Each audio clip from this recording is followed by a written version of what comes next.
Magandang araw ng linggo po mga bayang karerista. Magbibigay na po tayo ng tip, giat impormasyon para sa araw na to, October 13, 2024. Tara!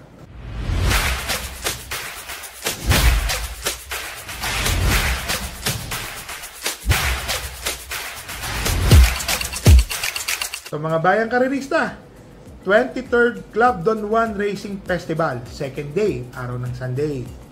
At 2024 Philracom PCSO Silver Cup ngayon po gaganapin.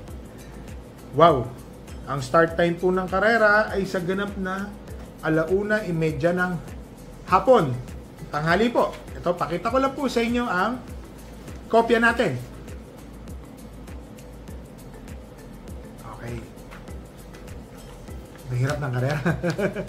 So mga bayang karerista, ang start time po ulit ng karera ngayong araw ng linggo ay ganap na 1:30 ng tanghali or hapon. Dito po sa race number 1, Pagcor Golden Girls Stakes Race. 5 runners po. 1,600 meters ang distansya. 5 runners nga lang talaga. First choice or one for the day.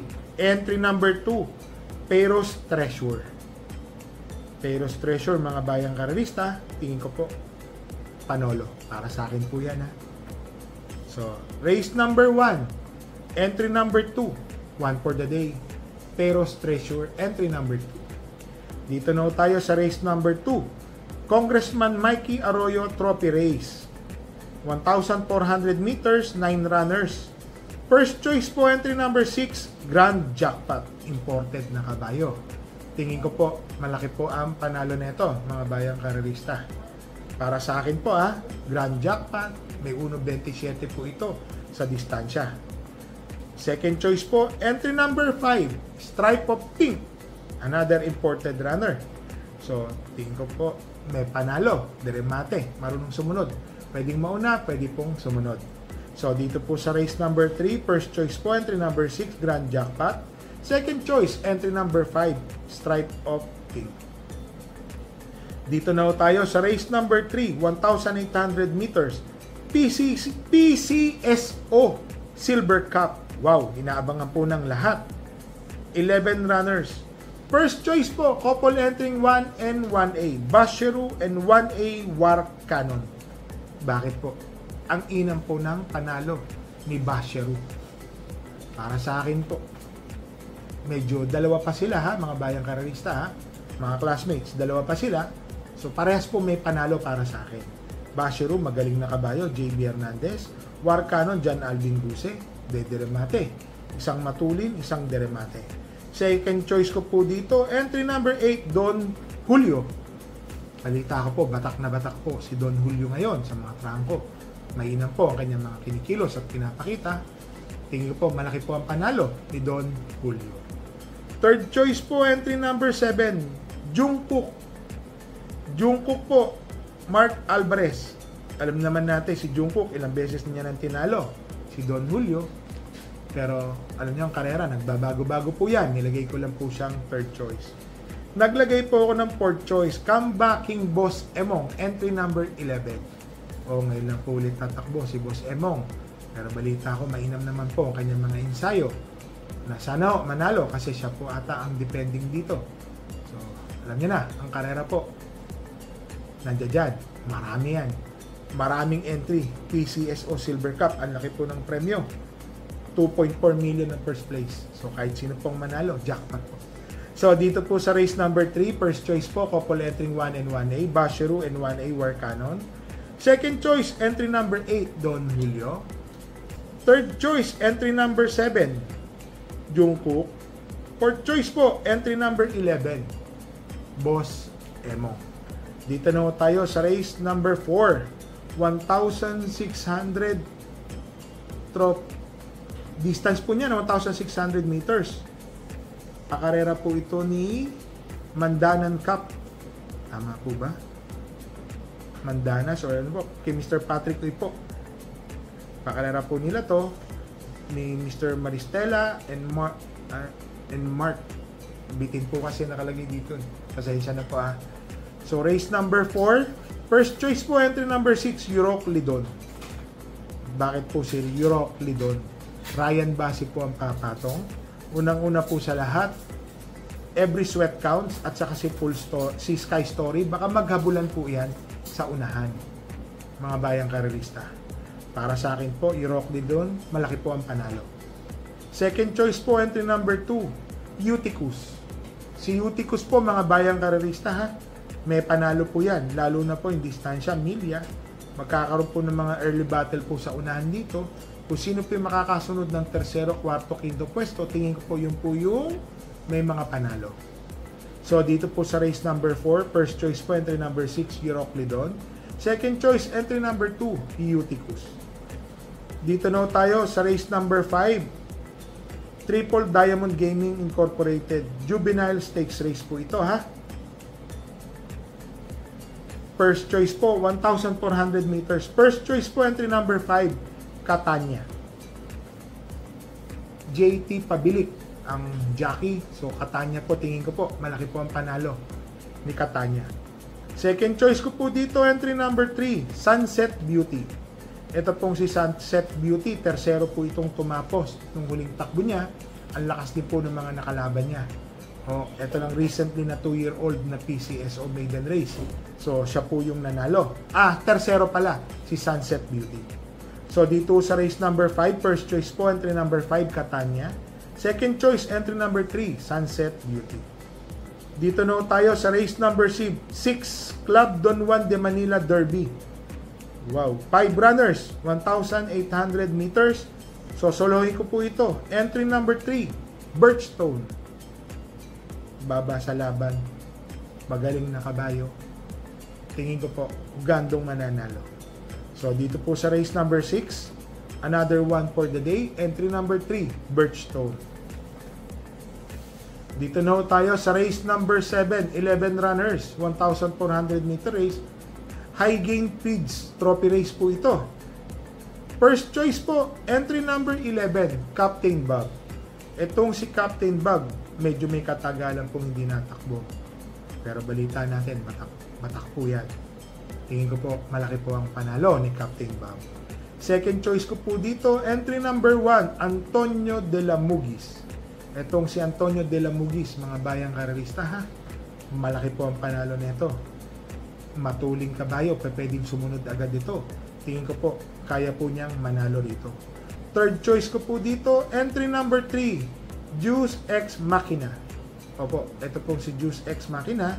Yung huling takbo niyan, medyo hindi lang po maganda pinakita. Parang tersero or kwarto. Pero tingin ko po ngayon, mag-uumento. Alam niyo naman, lahat po ng kabayo, nagsisitakbo ngayong araw ng linggo. Kondisyon po yan. Pangalawa sa lahat, nakaprepare po sila sa ganitong karera. So, dito po sa race number 7, first choice po, entry number 11, Captain Bob. Second choice, entry number 1, Antonio de la Mugis. Third choice, entry number 3, Juice X Machina. Dito na tayo sa race number 8, 1,600 meter race, Dokito Burger Stakes Race or pakarera po ni Boss Vice Gov Sandy Javier. Opo, 10 runners. First choice po, entry number 1, Guerrero Warriors. Para sa akin po, malaki po ang panalo niyan ni Guerrero Warriors. Napanood po natin yung panalo po niya nung huli. Para sa akin po, meron pa si kabayo. Second choice ko po dito, entry number 7, Oktubre 14. Ito hong si Oktubre 14, mga bayang karerista. Dan Camaniero po ang papatong. Tingin ko po, madidiskarte ni Dan Camaniero na maganda to. Malaki po ang panalo. Third choice ko po dito, entry number 10, May Jopay. Sa distansya at distansya po ni May Jopay, ang tingin ko, malaki din po ang panalo. So dito po sa race number 8, first choice po, entry number 1, Guerrero Warriors. Second choice, entry number 7, Oktubre 14. Third choice, entry number 10, May Jopay. Dito na ho tayo sa race number 9, Magic Millions Australia Stakes Race. 5 runners po. First choice po, entry number 3, Daily Burn. 1,600 meters po ang distansya ha. Matuling kabayo. Nasegundo po ito kay Birchstone nung huling takbo. Tingin ko po malaki po ang panalo ha ni Daily Burn. Naglagay po ako ng second choice. Yan pong entry number 4, magandang dilag. Baka magkaroon po kasi ng early pressure sa unahan between Daily Burn and Part-Time Lover. Alam niyo naman, dito may re-remate. Lalo na ang distansya po ay milya. So malaki po ang panalo ni magandang dilag. Sinama ko na rin po yung entry number 5 na si Part-Time Lover. Nung nakaraan po kasi medyo naunahan lang siya. Kaya medyo tingin ko hindi po maganda ang pinakita.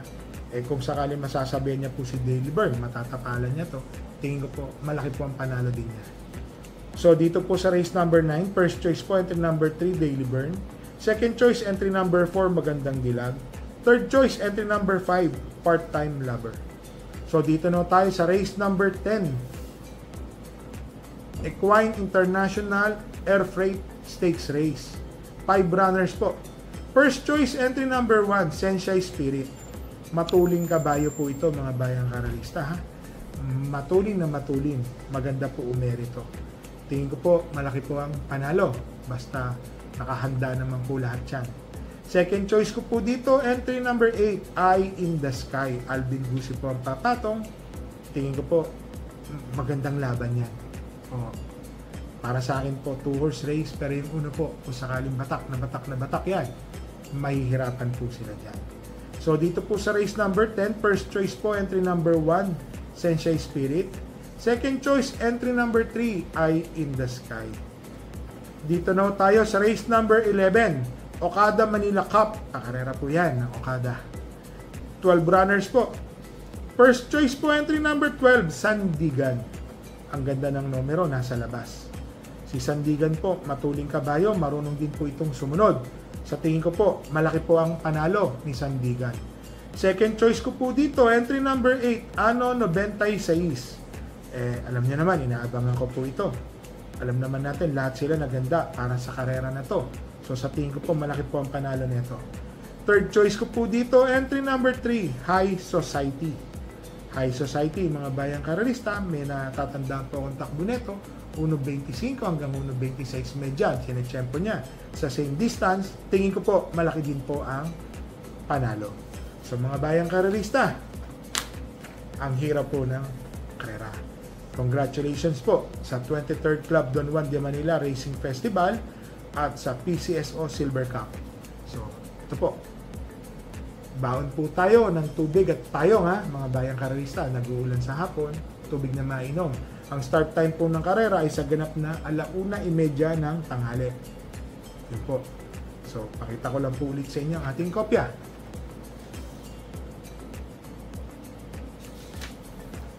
Nahirapan po tayo mag-review. So, mga bayang karerista ha, bet small, win big, bet big, lose big. So, happy racing and stay safe po sa inyo.